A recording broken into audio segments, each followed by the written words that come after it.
ये मेरी कशिश नहीं है, उस वकील की भी कशिश थी जिसने ऐसी पैरवी करी। मैं चाहता हूँ ऐसी वकीलों के भी वैसी कशिश होनी चाहिए जैसे आज मैं भुगत रहा हूँ।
खास कारण यह है कि जो हमारी इतनी माताएं बहनें अपने हाथों में बैनर लिए चल रही हैं, अगर कोई पुलिस वाले कोई प्रशासन के लोग उनके पोस्टर को देखे तो उन्हें समझ में आ जाएगा कि आज पिथौरागढ़ के अंदर इतनी मातृशक्ति क्यों उबाल में है, क्यों सड़कों पे है, जो केवल चक्कर अपना रसोई तक सीमित जो महिलाएं की थी, जो हल्द्वानी में जाती है और उसके साथ एक बड़ी घटना होती है।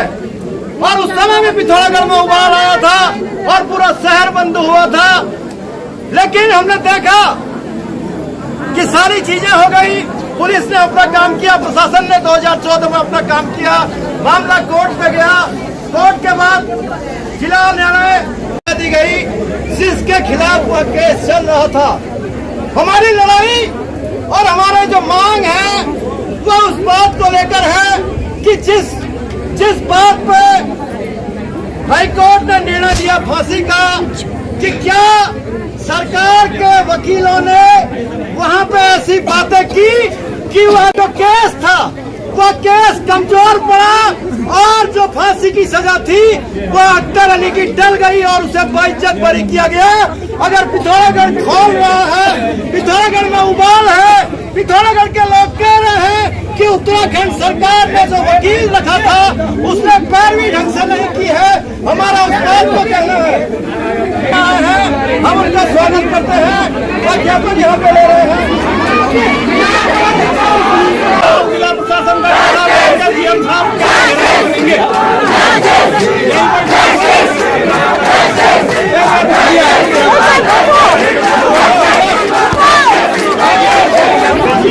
उत्तराखंड सरकार माध्यम जिलाधिकारी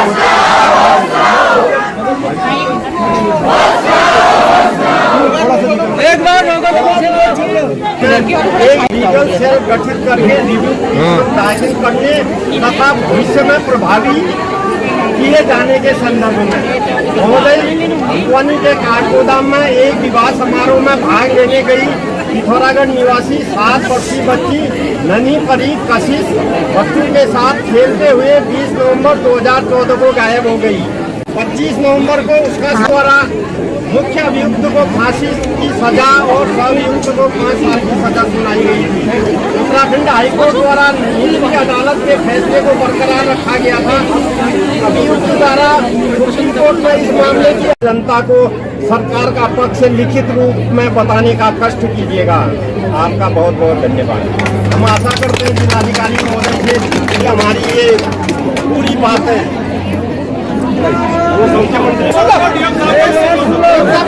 दो तीन चीजें जो आपने कही है उसके बारे में मैं बड़ी क्लैरिटी से मैं अध्यक्षता में अनुभवी विद्वान अधिवक्ताओं का पैनल गठित किया जाए। इनसे वरिष्ठ, मैं इनको बता रहा हूँ, आप बाद में सुन लीजिएगा, माइक मेरे पास नहीं है। एडवोकेट जनरल से वरिष्ठ जो होते हैं, 2 मिनट सुन लीजिए ना।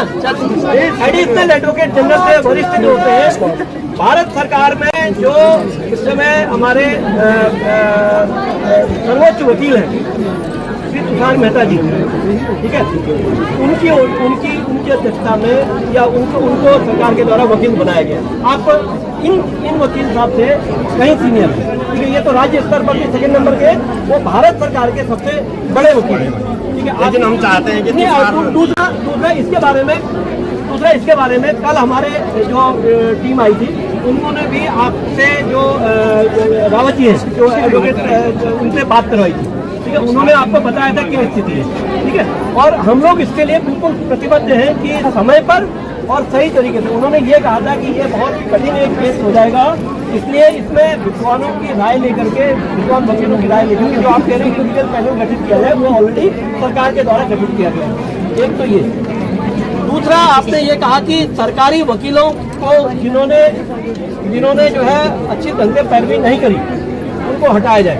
मैं आपको ये भी बताना चाह रहा हूँ, अभी ये सुदर्शन रावत जी को जिनको लाए गए, वो ये नए एडवोकेट ऑन रिकॉर्ड लाए गए, पुराने एडवोकेट ऑन रिकॉर्ड जिन्होंने पिछली बार पैरवी करी थी उनको सरकार के द्वारा हटा दिया गया। हटाया गया, हम तो कह रहे हैं उनको पद से हटा दें। पद जो सरकार के सरकार के पद से भी हटाना ताकि आने वाली किसी भी बच्ची, मैं बता तो रहा हूँ, उसको कर दिया गया। सही बात है, ठीक है। तीसरा मेरा ये कहना है कि आप और परिवार इसके संपर्क में है। अभी आप और वकील साहब आप लोग आपस में संपर्क में है। मेरे ख्याल से कल भी बात हुई आप लोगों की, मेरी भी कल बात हुई थी, और कल के अलावा भी आगे भी जब ये दाखिल होगा परिवार के साथ में निरंतर हम लोग जो है। अभी ये जरूर है कि सरकार की ओर से दाखिल होनी चाहिए, लेकिन आपने ये कहा था कि परिवार की ओर से भी उनको अपने भाई को दिया जाए, तो वो हम लोगों ने ऑलरेडी आपके घर आए थे, कल बात करें, ठीक है। तो अपनी ओर से हम पूरा प्रयास कर रहे हैं, आप लोगों का आक्रोश बिल्कुल जायज है। हम अपनी ओर से जो सरकार की ओर से जो स्थिति है वो मैं बताने के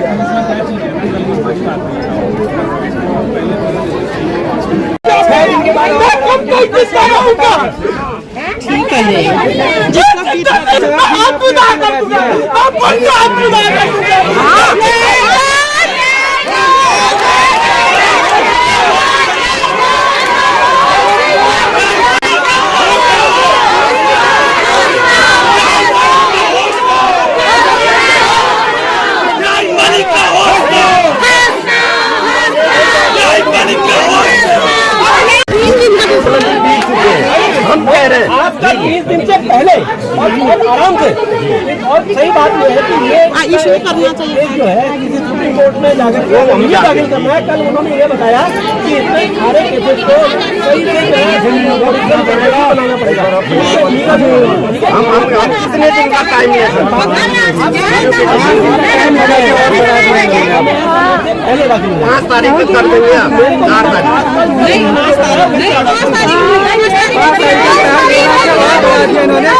आंदोलन करेंगे।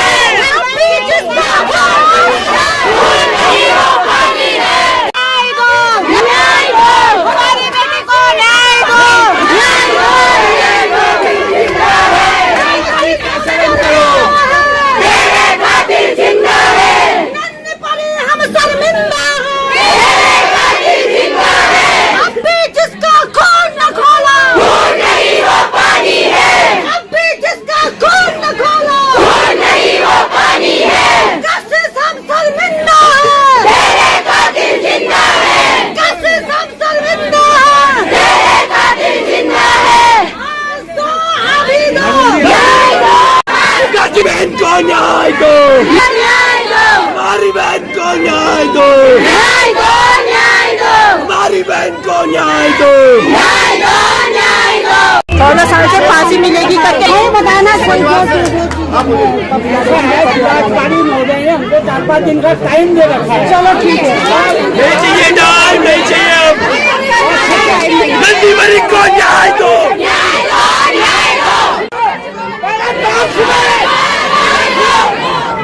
हो गया।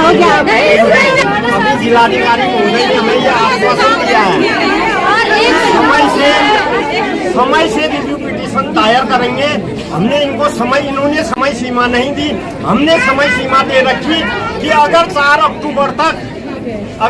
अक्टूबर तक इन्होंने सुप्रीम कोर्ट में रिव्यू पिटीशन दाखिल नहीं किया तो हम फिर ये छोटा मोटा आंदोलन नहीं करके हम सीधे सीएम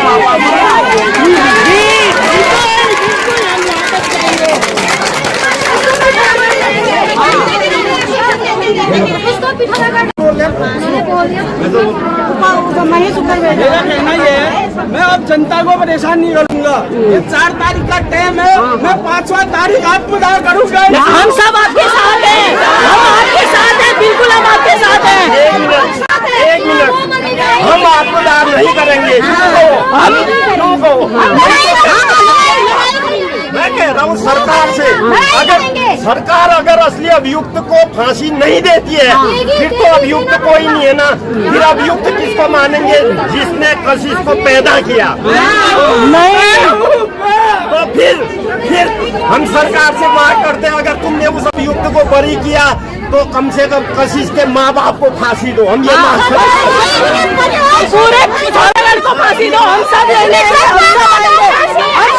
साथ हैं। सबको दो फांसी, हम भी देंगे, हमको भी दो फांसी। क्या पता कल हमारे साथ हो जाए, हमारे लिए कौन लेने आएगा।